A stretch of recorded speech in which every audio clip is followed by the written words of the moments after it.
So what does insecurity do? It teaches us to wear masks, to perform. We end up building our entire lives, even our relationships, on this shaky foundation of panic. We create these really convincing disguises for our deepest fears. So let's actually take a look at what some of these masks look like. First up, clinging, that we call devotion. But is it really devotion?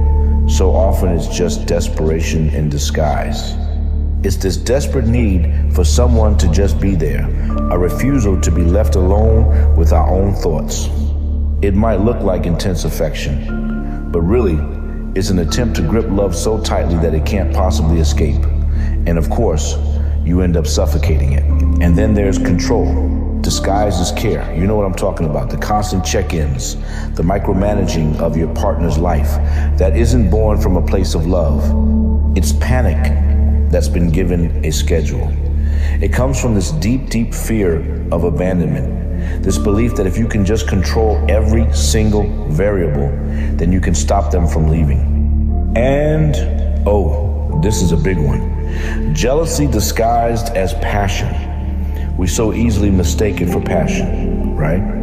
We think it proves how deep our love is. But what is it really at its core? It's terror. The terror of being replaced. The terror of, once again, not being enough. Jealousy doesn't protect a relationship. It just poisons it with suspicion until all the trust just rusts away. And what about silence?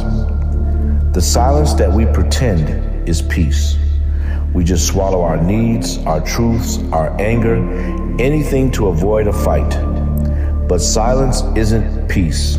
It's a slow suffocation. It's actually a kind of cruelty that's disguised as restraint, and it ends up starving the very connection you think you're protecting.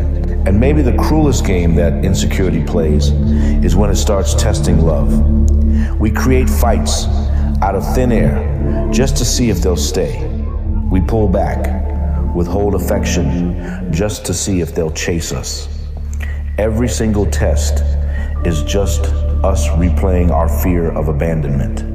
It's this desperate, flawed attempt to prove loyalty by putting it through fire. But in the end, that fire just consumes the whole relationship.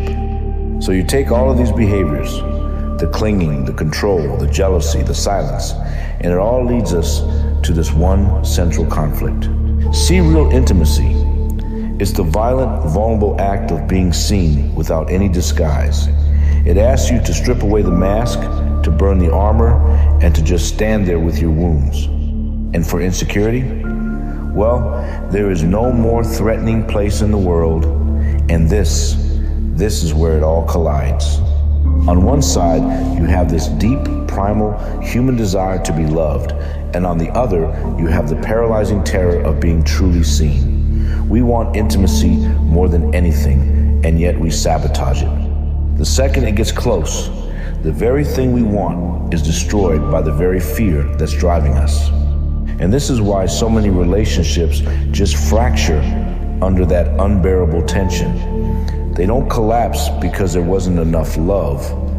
They collapse because insecurity made that love impossible to live in. They don't end with some grand betrayal.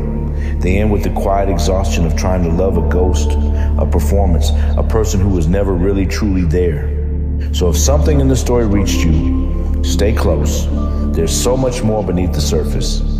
And if this spoke to you, we invite you to like and subscribe to The Root Within